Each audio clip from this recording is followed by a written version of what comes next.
So I bet you thought the words big society were new in our vocabulary.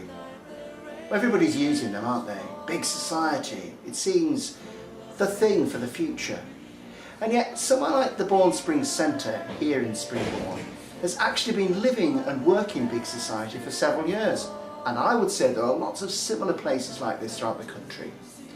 And the great thing about this place and everybody who uses it is it's people actually from the local community and the wider community of the town using an asset, a lovely old building that could actually be much more than it is.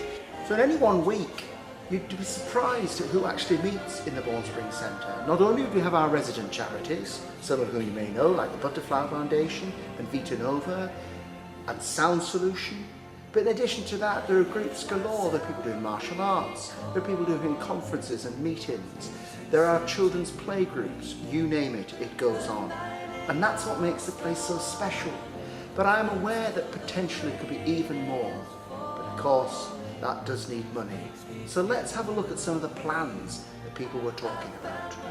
Back in 2003-2004, there were a group of people in Bournemouth who got together with a real vision for what the centre could become. They actually saw an architect and got some marvellous plans.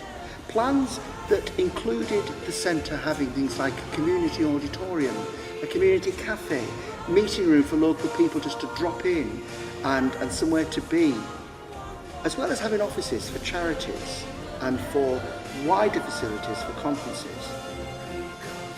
Now, as far as I'm concerned, there's no reason at all why the vision that our colleagues had just a few years ago couldn't become real again. To keep the dream alive, we are thinking about a lot of money, probably nearing £2 million, to develop plans to make the centre even more of a vibrant hub.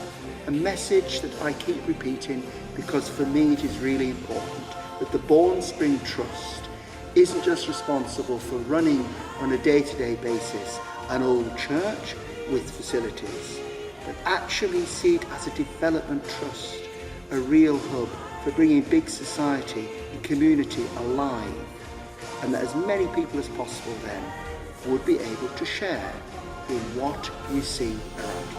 And that's why, ladies and gentlemen, when we talk about dreaming dreams and looking ahead, it's a matter of thinking, you and I together, about what we can really do to make the Bourne Spring Trust work for the people of East Bournemouth, where local people can actually meet and do things that they want to do and that the Trust can provide that for. So what can we do to make it a reality?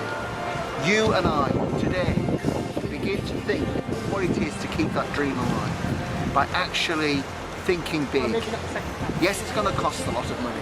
Yes, it might mean a lot of hard work, but I think we can do it. And so I'm asking you, with me, with the Bourne Spring Trust, to be a partner in developing, to keep the dream alive and to make it just what those people wanted to be when they had that vision several years ago. So come on, with me, let's think big, and let's think big society for East Bournemouth.